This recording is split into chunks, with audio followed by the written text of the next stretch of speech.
by cops. So they didn't have all their gear. Then they lost their gear. Like, I think they really do a good job setting up everything. And also, it's really interesting. When they're in the caves, she has the clue from Turkey. They're looking for the Philosopher's Stone here. When they're in the catacombs, they meet somebody who tells them to go meet Papillon. That dude was dead. And I bet you he wanted them to bring Papillon there so he would atone for whatever he did, if that makes sense. Because that seems like the guy who got burnt with him, which you see on his burnt hand later. So I noticed that on this viewing, that, the gloomy teenager that's Papillon's little brother that he got in the car wreck. I didn't catch that until this viewing. But yeah, it's that, like, hey, he gives the info that's going to give them into the cave, and then all of a sudden he's gone. So there's something otherworldly getting set up here. That thing wants his brother in there. And so that's why they find him, and he's not the most well prepared, this guy. He's kind of cavalier. Like, he doesn't give them the best instructions. So it's just, it all makes sense to me. And also, like, there's a ton of Dante's Inferno in here. So when they first meet that group, so when the characters enter the secret tunnel of the catacombs, they come across an altar room in red candlelight with various naked women and a manifestation of Benji's deceived, reoccurring ex-partner and mother of child. This area overseeing the gates of hell is the vestibule of hell that Virgil explained to Dante is where one hears the anguished screams of the damned and contains the souls of two classes, opportunists and outcasts. The clothed cultists are the opportunists, and the naked are the outcasts in accordance to the Divine Comedy. Mm-hmm. So in that room is that's where they're entering hell. Like, that's the vestibule of hell, which is referenced by, in Dante's Inferno. Yeah. So isn't that crazy? Yes. No, that's amazing. I do want to jump here and say, once again, this is when Clayton walks back, but I was thinking to myself, there should be way more, hey dude, let's whisper. There's a naked cult, like, literally right in there. I just think we should not talk, and we should tiptoe for the next, I don't know, like a mile. But, like, the way that they were just talking and the, normalness that they felt whenever they were looking at this cult, it almost made me chuckle. Yeah, it is quite relaxed, their view. Yeah. But this is where I think the Goonies aesthetic comes into play. If you remember in the Goonies where everyone's always talking all over each other and they're in a hurry and they're just moving, go, go, go, go, go, go, go. Like, I think the Dowdles even said they wanted that spirit. So if you and I saw that, just a naked cult in a room singing, but here's the thing, but here's the thing though. I mean, Scarlett, she had been to Turkey by herself. She's only been blown up. Like, not Turkey. She was in Iran and she almost got blown up, and they've been to Turkey. And so these are people, I think, who have seen something and they're driven. And, when you think about explorers of old, like the Lost City of Z or Shackleton and his expeditions, they went to some insane places. I mean, just death, just almost certain death sometimes. I don't know where I'm going, but I'm going to go deep into the Amazon jungle. So yeah, exactly. They probably saw some funky stuff, but you just got to keep going. I guess that's my way of rationalizing it. Yeah, I guess so. And I'm trying to think of the closest scenario I've been. I think I heard you on the podcast. I don't remember which episode, but you were talking about places you've snuck into, abandoned places. There's a place that was over near Perimeter over in Georgia, and it was called Brook Run, and it was an abandoned mental institution. Me and some friends, were 20, and that's what you do, I guess. You sneak into things for that thrill. And the closest I got to this was opening a door of this next room we wanted to check, and then I saw a hand grab the door and then push it closed. The quickness we ran away as soon as that happened, yeah, it was nothing compared to seeing this cult, but we were sprinting as fast as we could the second we saw this hand reach and close that door. That's why that would be a boring horror movie, Clayton. Right. Run away! Like Monty Python. Run away! Yeah, exactly. I mean, technically How to Survive As Above, So Below is you just don't go in the cave. And then that's, I don't know, you go home and do a podcast. You live, but, it's not very fun to watch us sit here and do this. So, they win in the grand scheme of making a fun, adventurous story. It's just kind of wild, right? Where this is a fictionalized universe, which gets set up well. They introduce them to Pap. They get Papillon to go in there. They know that they're charging head first. She's gone a little mad because her dad went mad, Scarlet. Her dad hung himself. And so they're all just, and also George, he loves Scarlet. And he loves the hunt. So even though he says he doesn't want to go, he's following her in. So Right. Is it irresponsible that they took Benji in there without training and without really any survival skills in that hole? But also, all these explorers are kind of selfish, man. Like, I mean, how many of these movies have Indiana Jones flunkies gotten killed because they're with him? Or just, you're taking people in a dangerous situation. So it's not responsible. So maybe that's a complaint. But also, I think these people are just so driven that, I don't know, they're not worried about collateral damage. Benji's a documentary filmmaker, right? Oh, yeah. He chose to do this. That's a good point. I mean, Oppenheimer chose to do the act of killing. That's insane. So, right. I mean, yeah, Benji's trying to make cred for himself. I guess that's a good documentary, right? Yeah. And you know what? This is, technically do we jump to the end and say it's not found footage or we'll save that? I guess it is documentary style, correct? Because no one finds it because they have it. This is delivered footage. This is the first, delivered footage film. This is the first delivered footage film. Oh, yeah. That's a great point.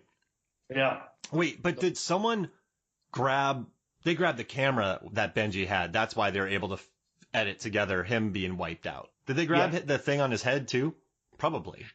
I feel like they would, the way that you would write that off in general is, once someone's gone, you're going to grab their headlamp just in case yours runs out, right? Mm-hmm. No, you're right. I like it. It's the first delivered footage movie. The first delivered footage movie. So, it's doing something unique here. Oh, and I have a question. So I remember when I was in college, so I was working on my master's and I did a documentary about the pythons in the Everglades. And so 4 of us went down to go try to find pythons in the Everglades. And we found ourselves kind of trudging through things and none of us were prepared. Like we were grossly underprepared to go trudge through swamps to find pythons. And so when people complain about this crew not being prepared, who's carrying all this? Like that stuff costs money, Clayton. Like who's... Right. It's just so like Warzone reporters don't go report inside a steel bubble. Like they get out there and they maybe have a lot of pockets, but I don't know, there's a whole thing's in, but it's just it's very, what annoys me, right? And you and I decided to do this movie because I think people are complaining about the really easy things and they're not thinking about it. They're just complaining, but not, I don't know. That's just what I think. I just think people are looking for something easy and they're not considering the angles of this film. Right. And once they're in hell, like all bets are off. You're in a exactly. All bets are off. You're in a psychological battle against yourself. Like I don't think this isn't How to Survive 127 hours. Well, that guy didn't. He just did. So this is it doesn't. You know what? I haven't said a sentence in like 8 sentences, but the point is it's otherworldly, and we just have to like recognize that as viewers. That's fun. That's what I do to people when they join the show because I'm like a pinball machine. I don't go ABC. I bounce all over the place, and then people just sort of have to keep up. And then I ask insane questions. They're like, "Give me an answer now." Right. Yeah. No, it's great. I mean, and like in the nothing, too much silence is not good for a podcast. So I set people up sometimes to and ah on there. But I kind of want to go through. Actually, I want to go through one thing real quick with you, and that's the way they set this up. The Dowdle set this up. So the 9 circles of hell. Mm-hmm. Now, in the first one, it's limbo, right? The first circle, and that's where they meet Latop. So he's been dead and stuck in limbo. And he can disappear, he can move around, he is dry when he goes through the water, and he's the one that they have to go down. They have to go down to get out. And so he hasn't really done enough evil, but he hasn't done enough good to get into heaven. So he's just stuck in limbo in that spot. And then the second one is lust. That's where you hear when the group climbs down the second floor, they end up in a corridor where the sound is muffled at first. And then it grows so loud it hurts their ears. The sound can be compared to that of a tornado or a vortex. So when Dante climbs down to the second circle, that's when they're in that area that's really loud. Remember that scene? Yeah. So they're like, you know all this. I'm sorry, I'm being redundant, but I just love how they set up the 9 circles. Like Gluttony, they have a widened third floor. The fourth one's greed. That's where they tear out the treasure, and that's a trap for that. Fifth is wrath. So like the damage, reverse, enclosure of greed, which is completely empty minus a filthy water entrance, like hearsay. And then they go down to 7, which is violence. That's where poor Susie gets her head smushed by Latop, like real bad, like a complete head smushing.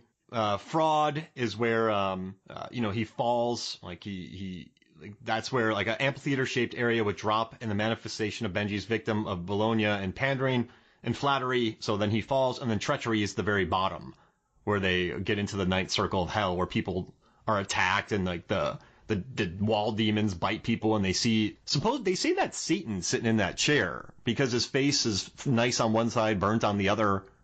It's right.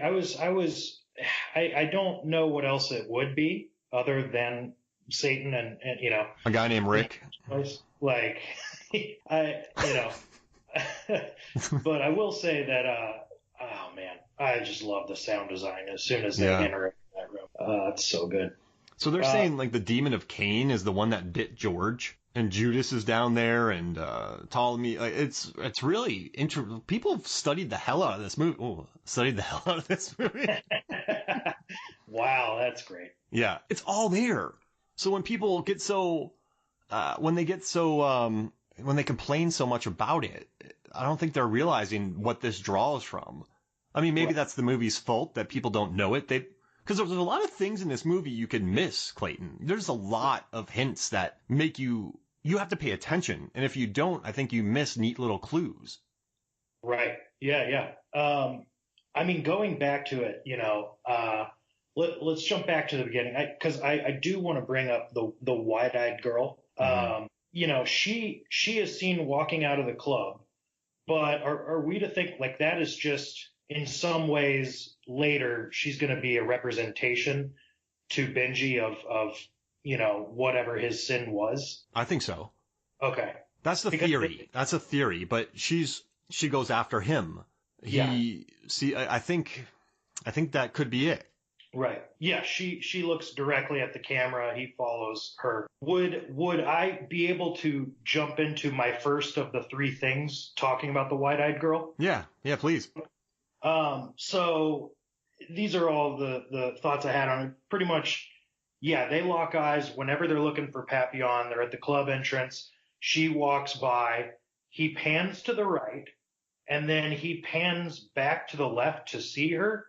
I rewound it like 3 times. She should have only been like 5 feet away, but she was like 40 feet away. Whenever he panned back to the left, I was like, even if she like started running the second his camera panned to the right. So I was intrigued by that, because it seemed like they either did a cut there or they had a double, or it just didn't seem like it was possible for her to run that far away. And so I feel like she was just meant to kind of be, foreshadowing or to draw them in the first place. That's why there's all of a sudden 40 feet, between them.